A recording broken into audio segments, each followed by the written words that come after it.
Hello children, online ತರಗತಿಗೆ ಸ್ವಾಗತ.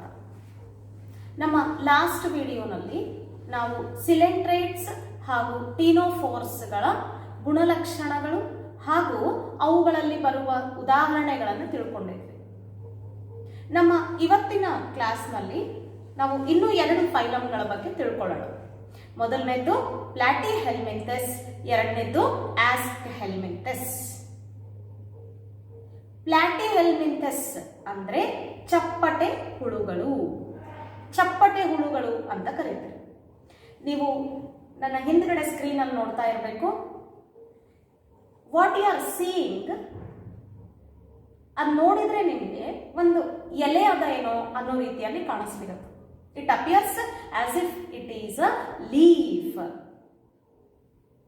ಆದ್ರೆ ಅದು ಎಲೆ ಅಲ್ಲ, ಅದು ಒಂದು ಪ್ರಾಣಿ. That is an animal. ನಿಮಗೆ ಕಾಣಿಸ್ತಾ ಇದ ಡಾರ್ಸಲ್ ಸರ್ಫೇಸು ಮತ್ತೆ ವೆಂಟ್ರಲ್ ಸರ್ಫೇಸ್ ಎರಡೂ ಬದಿಯಿಂದ ಅದನ್ನ ಚಪ್ಪಟೆ ಮಾಡ್ಬಿಟ್ಟದೇನೋ ಅನ್ನೋ ರೀತಿನ ಕಾಣಿಸ್ಲಿರುತ್ತೆ. ಅಂದ್ರೆ ದೇ ವಿಲ್ ಬಿ ಫ್ಲಾಟೆಂಡ್, ಅಂದ್ರೆ ಚಪ್ಪಟೆ ಆಗಿರ್ತದೆ. ಡಾರ್ಸಲ್ ಸರ್ಫೇಸು ಮತ್ತೆ ವೆಂಟ್ರಲ್ ಸರ್ಫೇಸ್ ಇಂದ ಬಾಡಿ ಪ್ರೆಸ್ ಮಾಡಿ ಚಪ್ಪಟೆ ಆಕಾರ ಕಾಣಲಿರುತ್ತದೇನೋ ಅನ್ನೋ ರೀತಿನಲ್ಲಿ ಈ ಪ್ರಾಣಿಗಳು ಕಂಡು ಬರ್ತವೆ. ಹಾಗಾಗಿನೇ ನಾವು ಅವಕ್ಕ ಚಪ್ಪಟೆ ಹುಳುಗಳು ಅಥವಾ ಇಂಗ್ಲಿಷ್ ನಲ್ಲಿ ಫ್ಲಾಟ್ ವರ್ಮ್ಸ್ ಅಂತ ಕರಿತೀವಿ. Remember, the platyhelminthes are commonly called as flat worms. Flat ಅಂದ್ರೆ ಚಪ್ಪಟೆ, ವರ್ಮ್ಸ್ ಅಂದ್ರೆ ಹುಳಗಳು, ಚಪ್ಪಟೆ ಹುಳುಗಳು. Usually the body of platyhelminthes is dorsoventrally flattened. Dorsal surface ಅಂದ್ರೆ ಹಿಂಭಾಗ, ವೆಂಟ್ರಲ್ ಸರ್ಫೇಸ್ ಅಂದ್ರೆ ಮುಂಭಾಗ. ಹಿಂಭಾಗ ಮತ್ತೆ ಮುಂಭಾಗ ಎರಡೂ ಬದಿಯಿಂದ ಅದು ಚಪ್ಪಟೆ ಮಾಡಲಾಗಿದೆನೋ ಅನ್ನೋ ರೀತಿನಲ್ಲಿ ಕಂಡು ಬರುವುದರಿಂದ ನಾವು ಈ ಹುಳುಗಳಿಗೆ ಚಪ್ಪಟೆ ಹುಳುಗಳು ಅಥವಾ ಫ್ಲಾಟ್ ವರ್ಮ್ಸ್ ಅಂತ ಕರಿತೀವಿ. ಅಂಡ್ ಯೂಶಲಿ ಹೆಚ್ಚಾನೆಚ್ಚು ಈ ಫೈಲಮ್ ಅಲ್ಲಿ ಬರುವಂತಹ ಪ್ರಾಣಿಗಳೇನದವ, ದೇ ಆರ್ ಎಂಡೋಪ್ಯಾರಾಸೈಟಿಕ್. ಎಂಡೋಪ್ಯಾರಾಸೈಟಿಕ್ ಅಂದ್ರೆ ಏನು? ಎಂಡೋ ಅಂದ್ರೆ inside. They are found inside the body of host. ಬೇರೆ ಜೀವಿಗಳ ದೇಹದಲ್ಲಿ ಅವು ಅವಲಂಬಿತವಾಗಿರ್ತವ. They are depending on other animals for their nutrition. Nutrition ಸಲುವಾಗಿ ಬೇರೆ ಜೀವಿಗಳ ದೇಹದಲ್ಲಿ ಅವು ಕಂಡು ಬರ್ತವ. ಆ ಜೀವಿಗಳಿಂದ ತಮಗೆ ಬೇಕಾಗಿರುವ ನ್ಯೂಟ್ರಿಯೆಂಟ್ಸ್ ಅನ್ನ ಹೀರಿಕೊಳ್ತವ. They absorb the nutrients from the host animal. Hence we say they are endoparasites. Usually ಯಾವ ಅನಿಮಲ್ಸ್ ಗಳನ್ನ ಅವು ಹೋಸ್ಟ್ ಬಾಡಿಯಾಗಿ ಕನ್ಸಿಡರ್ ಮಾಡುತ್ತವ? ಯಾವ ಪ್ರಾಣಿಗಳಲ್ಲಿ ಅವು ಯೂಶ್ಲಿ ತಮ್ಮ ನ್ಯೂಟ್ರಿಯೆಂಟ್ಸ್ ಅನ್ನ ಪಡ್ಕೊಳ್ತವ? Usually human beings and most of the animals. Most of the animals including human beings ಅಲ್ಲೂ ಸಹಿತ ಅವು ಎಂಡೋಪ್ಯಾರಾಸೈಟಿಕ್ ಆಗಿ ಕಂಡು ಬರ್ತವ. ಆ ಆರ್ಗ್ಯಾನಿಸಮ್ ಇಂದ ತಮಗೆ ಬೇಕಾಗಿರುವ ನ್ಯೂಟ್ರಿಯೆಂಟ್ಸ್ ಅನ್ನ ಅವು ಹೀರಿಕೊಳ್ತವ. ಅಂಡ್ ನಿಮ್ಗೆ ಫಸ್ಟ್ ಕ್ಲಾಸ್ ಅಲ್ಲಿ ನಾನು ನಿಮ್ಗೆ ಹೇಳಿದ್ದೆ, ಯೂಶಲಿ ಪ್ಲಾಟಿಹೆಲ್ಮಿಂಥಸ್ ಅಲ್ಲಿ you find incomplete digestive system. ಅಂದ್ರೆ ಅಪೂರ್ಣ ಜೀರ್ಣಾಂಗದ ವ್ಯವಸ್ಥೆ ನೋಡ್ತೀವಿ ನಾವು. ಯಾಕಂದ್ರೆ ದೇಹದಲ್ಲಿ ಏಕೈಕ ಓಪನಿಂಗ್ ಕಂಡು ಬರ್ತದ. ಆ ಒಂದೇ ಓಪನಿಂಗು ಮೌತ್ ಮತ್ತೆ ಏನಸ್ ಆಗಿ ಆಕ್ಟ್ ಮಾಡ್ತದೆ. It acts both as mouth and anus. ಹಾಗಾಗಿ ನಾವು ಚಪ್ಪಟೆ ಹುಳುಗಳಲ್ಲಿ ಅಂದ್ರೆ ಫ್ಲಾಟ್ ವರ್ಮ್ಸ್ ಗಳಲ್ಲಿ ಇನ್ಕಂಪ್ಲೀಟ್ ಡೈಜೆಸ್ಟಿವ್ ಸಿಸ್ಟಮ್ ನೋಡ್ತೀವಿ. ಆಮೇಲೆ ಈ ಪ್ರಾಣಿಗಳು ಅಸೀಲೋಮೇಟ್ಸ್ ಅದ. ಅಸೀಲೋಮೇಟ್ಸ್ ಅಂದ್ರೆ there is an absence of body cavity. ಒಳಗಡೆ ಬಾಡಿ ಕ್ಯಾವಿಟಿ ಹೊಂದಿರಂಗಿಲ್ಲ ಅಥವಾ ಸೀಲೋಮ್ ಈಸ್ ಆಬ್ಸೆಂಟ್. ಅಷ್ಟ ಅಲ್ಲದೇನೆ these are triploblastic animals. Triploblastic animals ಅಂದ್ರೆ ಏನು? ಎಂಬ್ರಿಯಾನಿಕ್ ಸ್ಟೇಜ್ ಅಲ್ಲಿ ಅಂದ್ರೆ ಭ್ರೂಣ ಅವಸ್ಥೆಯಲ್ಲಿ ಇದ್ದಾಗ ಈ ಪ್ರಾಣಿಗಳು ಮೂರು ಜರ್ಮ್ ಲೇಯರ್ಸ್ ಗಳನ್ನ ಡೆವಲಪ್ ಮಾಡ್ಕೊಳ್ತವೆ. ಆ 3 ಜರ್ಮ್ ಲೇಯರ್ಸ್ ಗಳು ಯಾವುವು? ಒಂದು ಎಕ್ಟೋಡರ್ಮ್, ಮಧ್ಯದಲ್ಲಿರೋದು ಮೀಸೋಡರ್ಮ್, ಮತ್ತೆ ಒಳಗಡೆ ಇರೋದು ಎಂಡೋಡರ್ಮ್. ಎಕ್ಟೋಡರ್ಮ್, ಎಂಡೋಡರ್ಮ್ ಹಾಗೂ ಮೀಸೋಡರ್ಮ್ ಅನ್ನೋ 3 ಜರ್ಮ್ ಲೇಯರ್ಸ್ ಗಳನ್ನ ನಾವು ಈ ಪ್ರಾಣಿಗಳಲ್ಲಿ ನೋಡಬಹುದು. ಯಾವಾಗ? ಭ್ರೂಣಾವಸ್ಥೆಯಲ್ಲಿದ್ದಾಗ ಅಂದ್ರೆ ಎಂಬ್ರಿಯಾನಿಕ್ ಸ್ಟೇಜ್ ಅಲ್ಲಿ ಇದ್ದಾಗ. ಮತ್ತೆ ಈ ಜರ್ಮ್ ಲೇಯರ್ಸ್ ಗಳ ಕಾರ್ಯ ಏನು ಅಂತ ನೀವು ತಿಳ್ಕೊಂಡಿರಿ. They give rise to different cells, tissues or organs. ವಿಧವಾದ ಕೋಶಗಳು, ಅಂಗಾಂಶಗಳು ಹಾಗೂ ಅಂಗಗಳು ಈ ಜರ್ಮ್ ಲೇಯರ್ಸ್ ಗಳಿಂದ ಫಾರ್ಮೇಶನ್ ಆಗ್ತವೆ. ಅವು ಟ್ರಿಪ್ಲೋಬ್ಲಾಸ್ಟಿಕ್ ಅದಾವ, ಸೀಲೋಮೇಟ್ ಅದಾವ, ಇನ್ಕಂಪ್ಲೀಟ್ ಡೈಜೆಸ್ಟಿವ್ ಸಿಸ್ಟಮ್ ಅನ್ನ ಹೊಂದಿರ್ತವ. ಅಷ್ಟ ಅಲ್ಲದೇನೆ ಬಾಡಿ ಸಿಮೆಟ್ರಿ ಯಾವ ರೀತಿ ಆಗಿರ್ತದ? How is the body symmetry in the platyhelminthes? Platyhelminthes ಗಳಲ್ಲಿ ನಾವು ಬೈಲ್ಯಾಟ್ರಲ್ ಸಿಮೆಟ್ರಿ ನೋಡ್ತೀವಿ. We observe bilateral symmetry. Bilateral symmetry ಅಂದ್ರೆ ಏನು? ದೇಹವನ್ನ ಒಂದು ಆಕ್ಸಿಸ್ ಇಂದ ಪಾಸಿಂಗ್ ಥ್ರೂ ದ ಸೆಂಟರ್ ಇಂದ ನೀವು ಒಂದು ಆಕ್ಸಿಸ್ ಅಲ್ಲಿ ನೀವು ದೇಹವನ್ನ ಉದ್ದನೆ ಅಥವಾ ಲಂಬವಾಗಿ ಕತ್ತರಿಸ್ತಾ ಹೋದ್ರೆ will be getting 2 equal halves. ಒಂದು ರೈಟ್ ಹಾಫ್, ಇನ್ನೊಂದು ಲೆಫ್ಟ್ ಹಾಫ್. ಎರಡನ್ನು ಕಂಪೇರ್ ಮಾಡಿದ್ರೆ ಬೋತ್ ಆರ್ ಸಿಮಿಲರ್ ಅಂದ್ರೆ ಒಂದೇ ರೀತಿಯಾಗಿ ಕಂಡು ಬರ್ತವೆ. ಇದಕ್ಕೆ ನಾವು ಬೈಲ್ಯಾಟ್ರಲ್ ಸಿಮೆಟ್ರಿ ಅಂತ ಕರಿತೀವಿ. Platyhelminthes body is showing bilateral symmetry. This is about some of the general features of platyhelminthes. ಇನ್ನು ಕೆಲವೊಂದು ವಿಶೇಷ ಗುಣಗಳನ್ನ ನಾವು ಪ್ಲಾಟಿಹೆಲ್ಮಿಂಥಸ್ ಬಗ್ಗೆ ತಿಳ್ಕೋಬೇಕು ಅಂದ್ರೆ, ರಿಮೆಂಬರ್ ಪ್ಲಾಟಿಹೆಲ್ಮಿಂಥಸ್ಗಳು ಎಂಡೋಪ್ಯಾರಾಸೈಟ್ಸ್ ಅದಾವ ಅಂತ ಹೇಳಿದೆ ನಾನು. ಅಂದ್ರೆ ಅವು ಬೇರೆ ಜೀವಿಗಳ ದೇಹದಲ್ಲಿ ಕಂಡು ಬರ್ತವ ತಮಗೆ ಬೇಕಾಗಿರುವ ನ್ಯೂಟ್ರಿಷನ್ ಸಲುವಾಗಿ. ಮತ್ತೆ ಬೇರೆ ಜೀವಿಗಳ ಬೇರೆ ಹೋಸ್ಟ್ ಬಾಡಿಗಳಲ್ಲಿ ಕಂಡು ಬರ್ತವ ಅಂದಾಗ ಅವುಗಳಲ್ಲಿ ವಿಶೇಷವಾದ ರಚನೆಗಳು ಬೇಕಾಗ್ತವ. ಹಾಗಾಗಿ ಪ್ಲಾಟಿಹೆಲ್ಮಿಂಥಸ್ ಹ್ಯಾವ್ ದ ಸ್ಪೆಷಲ್ ಸ್ಟ್ರಕ್ಚರ್ಸ್ ಅಂದ್ರೆ ವಿಶೇಷವಾದ ರಚನೆಗಳನ್ನು ಹೊಂದಿರ್ತವ. ಆ ರಚನೆಗಳಿಗೆ ನಾವು ಹುಕ್ಸ್ ಅಂಡ್ ಸಕ್ಕರ್ಸ್ ಅಂತ ಕರಿತೀವಿ. We call them as hooks and suckers. Hooks and suckers are the two main structures found in the platyhelminthes. So, ತುದಿಯಲ್ಲಿರೋದು ಹುಕ್ಕು, ಸೈಡ್ ಅಲ್ಲಿ ನಾನು ನಿಮಗೆ ತೋರಿಸ್ತಾ ಇರೋದು ಸಕ್ಕರ್ಸ್. ಈ ಹುಕ್ಸ್ ಮತ್ತೆ ಸಕ್ಕರ್ಸ್ ಈ ಪ್ರಾಣಿಗಳಲ್ಲಿ ಏನ್ ಕಾರ್ಯವನ್ನ ನಿರ್ವಹಿಸ್ತವ? What function they does in the animal? Hooks ಏನದವ? They help in attachment to the host body. Host ಬಾಡಿಯಲ್ಲಿ ಅಟ್ಯಾಚ್ ಆಗಕ್ಕ ಹುಕ್ಸ್ಗಳು ಸಹಾಯ ಮಾಡ್ತವೆ. ಇನ್ನು ಸಕ್ಕರ್ಸ್ ಏನ್ ಕಾರ್ಯ ಮಾಡ್ತವ? Suckers help in absorbing the nutrients from the host body.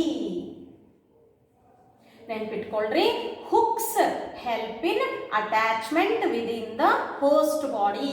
Host body ಒಳಗಡೆ ಪ್ಯಾರಾಸೈಟಿಕ್ ಆಗಿದ್ದಾಗ ಅಂಟಿಕೊಳ್ಳಕ್ಕ ಹುಕ್ಸ್ಗಳ ಸಹಾಯ ಮಾಡಿದ್ರೆ, ಸಕ್ಕರ್ಸ್ಗಳು ಆ ಆರ್ಗ್ಯಾನಿಸಮ್ ಇಂದ ನ್ಯೂಟ್ರಿಯೆಂಟ್ಸ್ ಅನ್ನ ಡೈರೆಕ್ಟ್ಲಿ ಹೀರಿಕೊಳ್ಳಿಕ್ಕೆ ಸಹಾಯ ಮಾಡ್ತವೆ. ನಿಮಗ ಕಾರ್ಯಗಳು ಒಂದೊಂದು ಮಾರ್ಕ್ಸಿಗೆ ಕೇಳಬಹುದು. What is the function of hooks ಅಂತ ಕೇಳಬಹುದು, ಅಥವಾ what is the function of suckers in platyhelminthes ಅಂತ ಕೇಳಬಹುದು.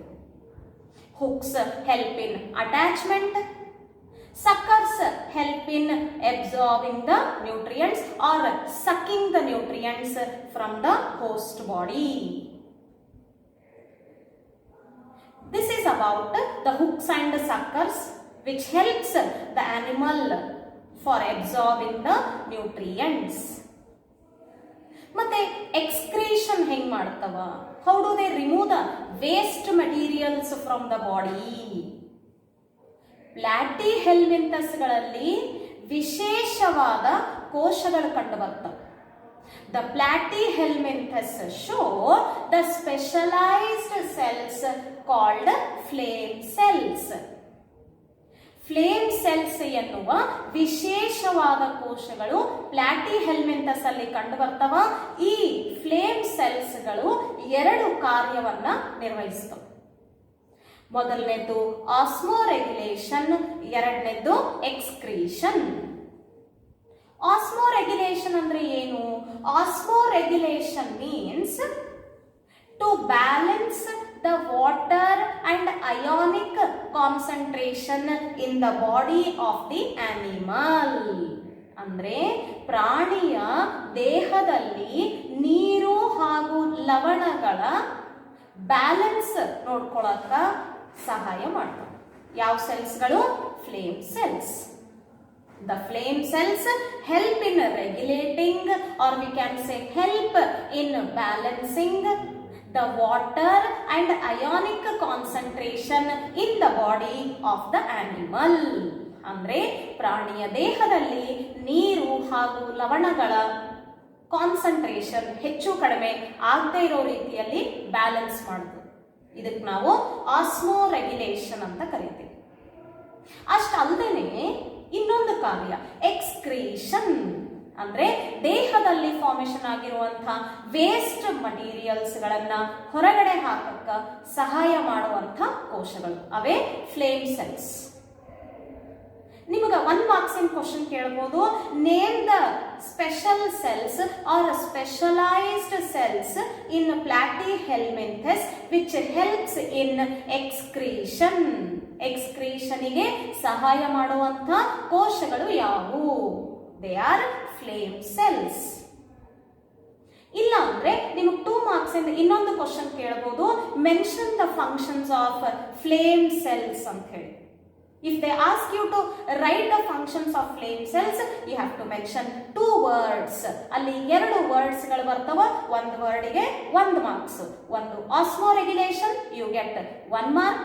ಇನ್ನೊಂದು excretion, you get 1 more mark. Like this, function of flame cells ಕೇಳಿದ್ರೆ 2 ಮಾರ್ಕ್ಸ್ ಕೇಳ್ತಾರ.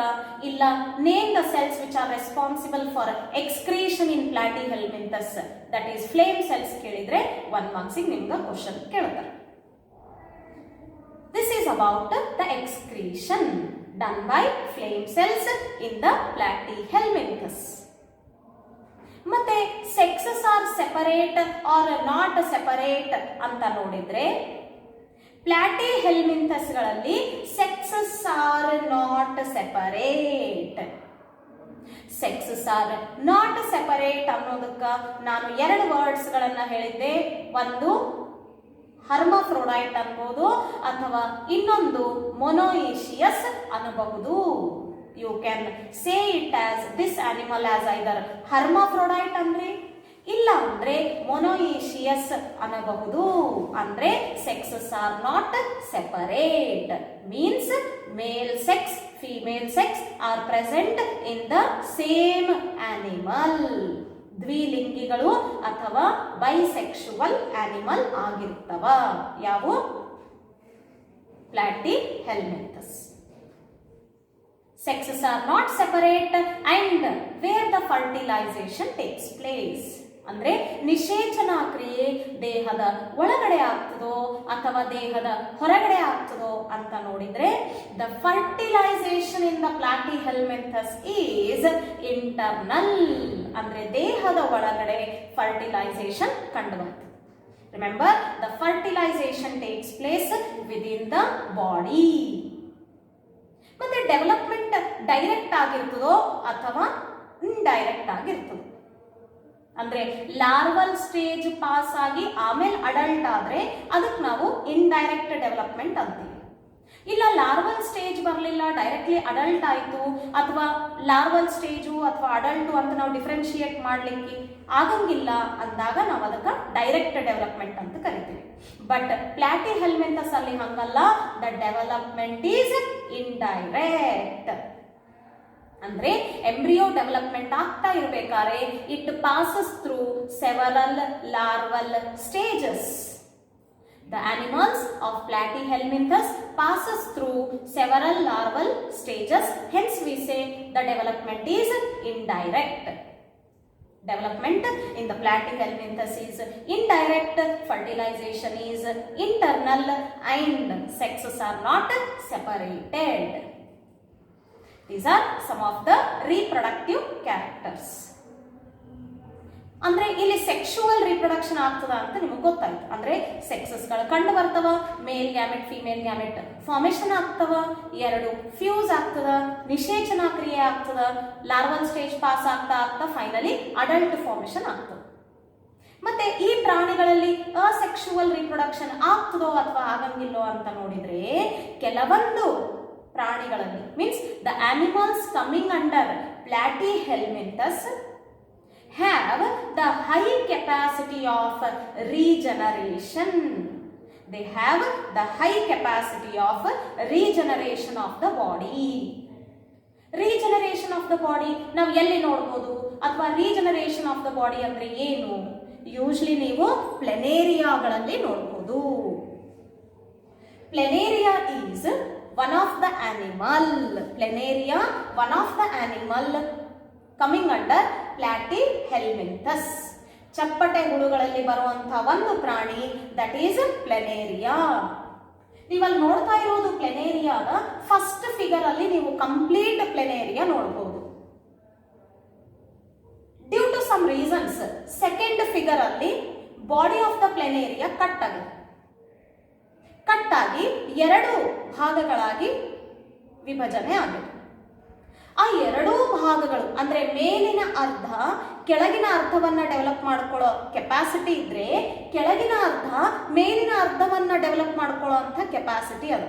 ಹಂಗಾಗಿ ಒಂದು ಬಾಡಿ ಎರಡು ಫ್ರಾಗ್ಮೆಂಟ್ಸ್ ಗಳಾಗಿ ಕಟ್ ಆದ್ಮೇಲೆ ಮತ್ತೆ ಎರಡೂ ಫ್ರಾಗ್ಮೆಂಟ್ಸ್ ಗಳು ಉಳಿದಿರೋ ಅರ್ಧ ಭಾಗವನ್ನ ಕಂಪ್ಲೀಟ್ಲಿ ಡೆವಲಪ್ ಮಾಡ್ಕೊಳ್ಳೋ ಅಂತ ಕೆಪಾಸಿಟಿ ಈ ಪ್ರಾಣಿಗಳಲ್ಲಿ ಕಂಡು ಬರ್ತದೆ. ಇದಕ್ಕೆ ನಾವು ರೀಜನರೇಷನ್ ಕೆಪಾಸಿಟಿ ಅಂತ ಕರಿತೀವಿ. This regeneration capacity is observed in the planaria, which is coming under Platyhelminthes. ಅಂದ್ರೆ ಕೆಲವೊಂದು Platyhelminthes ಗಳಲ್ಲಿ like ಪ್ಲೆನೇರಿಯಾ possess high capacity or high regeneration capacity. So these are all the general characteristics of Platyhelminthes. ಅಂದ್ರೆ ಚಪ್ಪಟೆ ಹುಳುಗಳ ಕೆಲವೊಂದು ಗುಣಲಕ್ಷಣಗಳು. Like ಇವು ಎಂಡೋಪ್ಯಾರಾಸೈಟ್ಸ್ ಗಳದವ ಅಂತ ತಿಳ್ಕೊಂಡ್ರಿ, ಫ್ಲಾಟ್ ವರ್ಮ್ಸ್ ಅಂತ ಕಾಮನ್ಲಿ ಕರಿತೀವಿ ಅಂತ ಹೇಳಿದೆ. ಪ್ಲಸ್ ಈ ಅನಿಮಲ್ಸ್ ಗಳಲ್ಲಿ ಎಕ್ಸ್ಕ್ರೀಷನ್ ಸಲುವಾಗಿ ವಿಶೇಷವಾದ ಸೆಲ್ಸ್ ಗಳಿರ್ತವ, ದೇ ಆರ್ ಫ್ಲೇಮ್ ಸೆಲ್ಸ್. ಅದಕ್ಕೆ ಹೊರತುಪಡಿಸಿ ಎಂಡೋಪ್ಯಾರಾಸೈಟ್ ಆಗಿರೋದ್ರಿಂದ ಈ ಪ್ರಾಣಿಗಳಲ್ಲಿ ಹುಕ್ಸ್ ಮತ್ತೆ ಸಕ್ಕರ್ಸ್ ಅನ್ನೋ ವಿಶೇಷ ರಚನೆಗಳಿರ್ತವ. ಅಷ್ಟು ಅಲ್ಲದೇನೆ ಸೆಕ್ಸಸ್ ಸಪರೇಟ್ ಇರ್ತವ. Sexes are not separate and internal fertilization ನೋಡಬಹುದು. ಅಷ್ಟು ಅಲ್ಲದೇನೆ it will passes through several larval stage, hence the development is indirect. ಇನ್ನೊಂದು ಪಾಯಿಂಟ್ ನೀವು ಇನ್ಕ್ಲೂಡ್ ಮಾಡಬೇಕು, that is regeneration capacity which is particularly seen in planaria. ಇದ್ರ ಮೇಲೂ ಸಹಿತ ನಿಮಗೆ 1 ಮಾರ್ಕ್ಸ್ ಇನ್ ಕ್ವಶನ್ ಕೇಳಬಹುದು. Name the Platyhelminthes which has the high capacity of regeneration. Answer is Planaria. So 1 marks 2 marks questions ಗಳು ಈ phylum ಅಲ್ಲಿ cover ಆಗ್ತವ. Plus complete characteristics of the Platyhelminthes ಸಹಿತ ನಿಮಗೆ 5 ಮಾರ್ಕ್ಸ್ ಕೇಳಬಹುದು, ಅಥವಾ 3 ಮಾರ್ಕ್ಸ್ ನಲ್ಲಿ ಕೇಳಬಹುದು, ಅಥವಾ 2 ಮಾರ್ಕ್ಸ್ ನಲ್ಲೂ ಕೇಳಬಹುದು.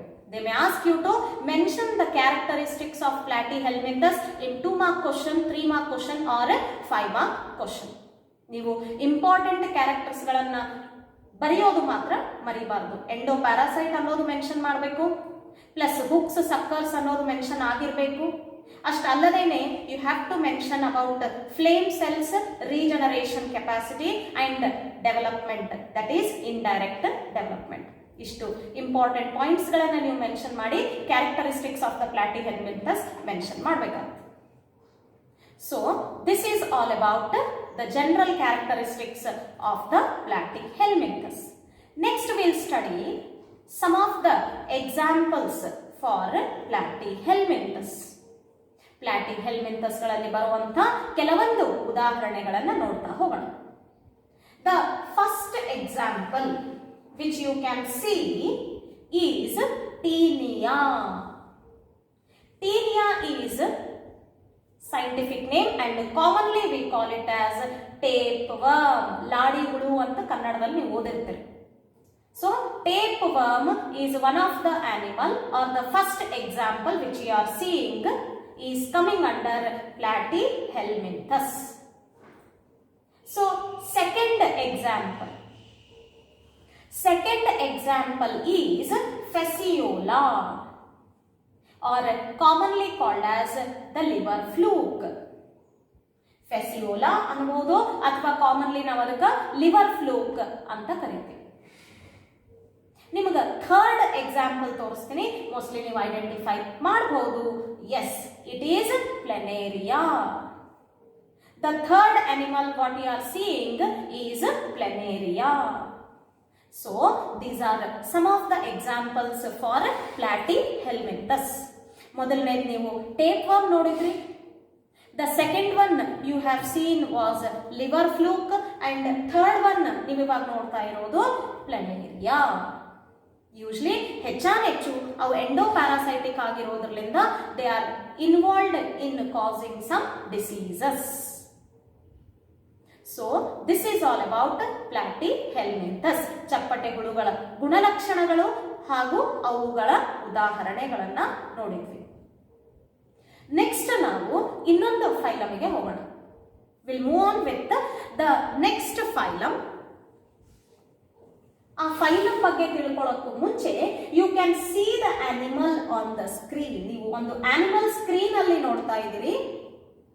ಅದರ ಆಕಾರ ನೋಡ್ರಿ ಅಥವಾ ದೇಹ ನೋಡ್ರಿ. It appearing round in shape. Complete body ದುಂಡನೆಯ ಆಕಾರದ ಬಾಡಿ ಮೇಲೆ ನೀವು ಸ್ಪೆರಿಕಲ್ ಶೇಪ್ಡ್ ಅಥವಾ ಸ್ಪೆರಿಕಲ್ ಶೇಪ್ಡ್ ದುಂಡನೆಯ ಆಕಾರ ನೋಡಬಹುದು. ಅಂದ್ರೆ ನಾವಿವಾಗ ಓದ್ತಾ ಇರೋದು ಫೈಲಮ್ ಆಸ್ಕಹೆಲ್ಮಿಂಥಸ್, ಅಂದ್ರೆ ದುಂಡು ಹುಳಗಳು. ನಾವಿವಾಗ ಓದ್ತಾ ಇರೋದು ದುಂಡು ಹುಳಗಳ ಬಗ್ಗೆ, ಅಥವಾ ಇಂಗ್ಲಿಷ್ ನಾವಲ್ ಅಲ್ಲಿ ಅದಕ್ಕೆ ನಾವು ಫೈಲಮ್ ಆಸ್ಕಹೆಲ್ಮಿಂಥಸ್ ಅಂತ ಕರಿತೀವಿ. So common ಆಗಿ they are called as roundworms. Commonly they are called as roundworms.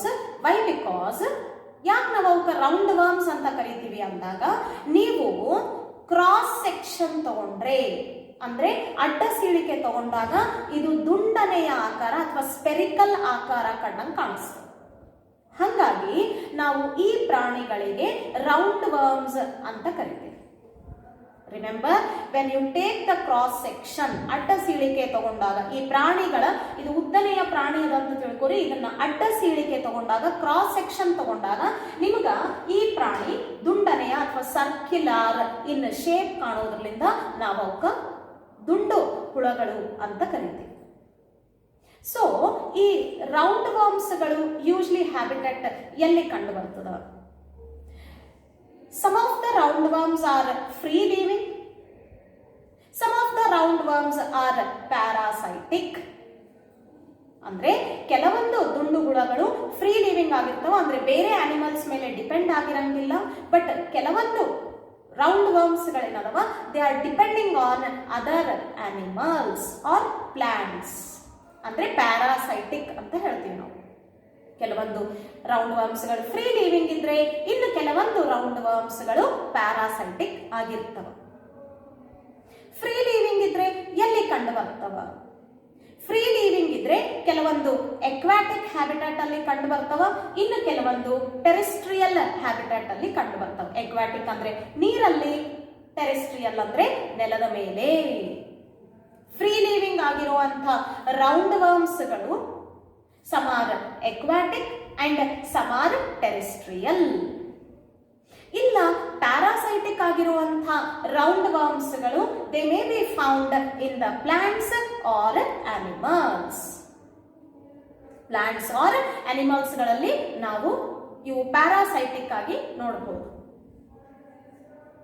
ಪ್ಲಾಟಿಹೆಲ್ಮಿಂಥಸ್ ನಲ್ಲಿ the digestive system is incomplete ಅಂತ ಹೇಳಿದ್ದೆ ನಾನು. ಅಂದ್ರೆ ಜೀರ್ಣಾಂಗ ವ್ಯವಸ್ಥೆ ಅಪೂರ್ಣವಾಗಿರ್ತದೆ, ಯಾಕಂದ್ರೆ ಅಲ್ಲಿ ಒಂದೇ ಓಪನಿಂಗ್ ಇರ್ತದೆ, ಅದು ಮೌತ್ ಆಗಿನೂ ಆಕ್ಟ್ ಮಾಡ್ತದ ಮತ್ತೆ ಏನಸ್ ಆಗಿನೂ ಆಕ್ಟ್ ಮಾಡ್ತದ ಅಂತ ಹೇಳಿದ್ದೆ ನಾನು.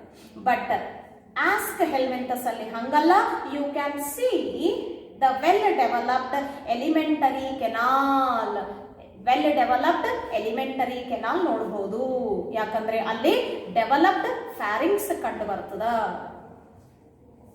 You can find the developed pharynx in the aschelminthes and hence we say the digestive system is complete. Digestive system is complete with well developed elementary canal. ಅಷ್ಟ ಅಲ್ಲದೇನೆ ಈ animal ಸಹಿತ bilateral ಸಿಮೆಟ್ರಿನೇ ತೋರಿಸ್ತದ. This animal will also show the bilateral symmetry. ಅಂದ್ರೆ ಒಂದ್ Axis ಇಂದ ನೀವು animal ಅನ್ನ ಕಟ್ ಮಾಡಿದ್ರೆ ಪಾಸಿಂಗ್ ಥ್ರೂ ದ ಸೆಂಟರ್ ನಿಮ್ಗ ಒಂದು ರೈಟ್ ಹಾಫ್ ಲೆಫ್ಟ್ ಹಾಫ್ ಬರ್ತದ. ಎರಡೂ ಹಾಫ್ ಗಳನ್ನ ಕಂಪೇರ್ ಮಾಡಿದ್ರೆ they are similar to each other. Bilateral symmetry ತೋರಿಸ್ತವ. ಟ್ರಿಪ್ಲೋಬ್ಲಾಸ್ಟಿಕ್ ಆನಿಮಲ್ಸ್ ಗಳದಾವ. ಬಟ್ ಫಾಲ್ಸ್ ಬಾಡಿ ಕ್ಯಾವಿಟಿ ನೋಡ್ತೀರಿ, ಅಂದ್ರೆ ದೇ ಆರ್ ಸೂಡೋಸೀಲೋಮೇಟ್ಸ್. ಸೂಡೋಸೀಲೋಮೇಟ್ಸ್ ಅಂದ್ರೆ ಏನು? ಬಾಡಿ ಕ್ಯಾವಿಟಿ ಕಂಡು ಬರ್ತದೆ, ಆದ್ರೆ ಬಾಡಿ ಕ್ಯಾವಿಟಿ ಸುತ್ತ ಮೀಸೋಡರ್ಮ್ ಲೈನ್ ಆಗಿರಂಗಿಲ್ಲ. ನಾನು ನಿಮಗೆ ತೋರಿಸಿದ್ದೆ, mesoderm will be present scattered in the pouches.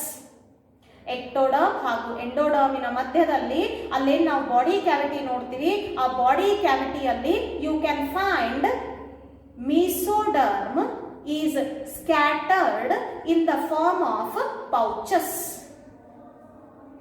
ಅಂದ್ರೆ ನೀವು ಡಿಫೈನ್ಡ್ ಬಾಡಿ ಕ್ಯಾವಿಟಿ ನೋಡ್ಲಿಕ್ಕೆ ಸಾಧ್ಯ ಇಲ್ಲ.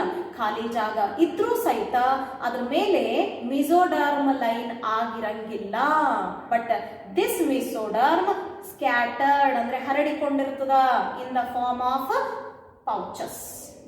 ಹಾಗಾಗಿ ಇಲ್ಲಿ ಸೂಡೋಸೀಲೋಮೇಟ್ ಬಾಡಿ ಕ್ಯಾವಿಟಿ ನೋಡ್ತೀರಿ, ಕಂಪ್ಲೀಟ್ ಡೈಜೆಸ್ಟಿವ್ ಸಿಸ್ಟಮ್ ನೋಡ್ತೀರಿ, ಟ್ರಿಪ್ಲೋಬ್ಲಾಸ್ಟಿಕ್ ಅನಿಮಲ್ ಆಗಿರ್ತದ, ಮತ್ತೆ ಬೈಲ್ಯಾಟ್ರಲ್ ಸಿಮೆಟ್ರಿ ನೋಡ್ತೀರಿ. This is about some of the external features of the animal. ಮತ್ತೆ ಇನ್ನು ಎಕ್ಸ್ಕ್ರೀಷನ್ ಹೆಂಗಾಗ್ತದ?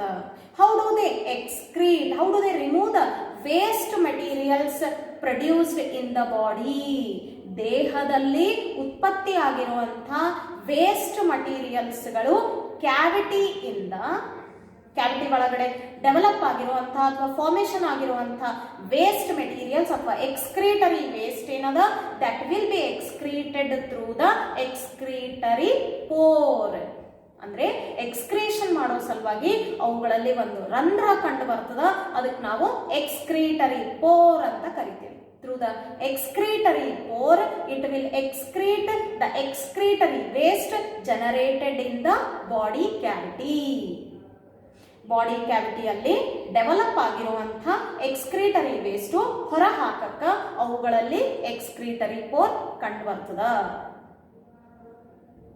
ಅಷ್ಟು ಅಲ್ಲದೇನೆ sexes are separate or not separated ಅಂತ ನೋಡಿದ್ರೆ ಇಲ್ಲಿವರೆಗೂ ನಾವು ಹೆಚ್ಚು ಸೆಕ್ಸಸ್ ಆರ್ ನಾಟ್ ಸೆಪರೇಟ್ ಅಂತಾನೆ ಓದಿ, ಅಂದ್ರೆ ಮೊನೋಯಿಷಿಯಸ್ ಅಥವಾ ಹರ್ಮಾಫ್ರೊಡೈಟ್ ಅಂತಾನೆ ನೋಡ್ತಾ ಬಂದಿವಿ.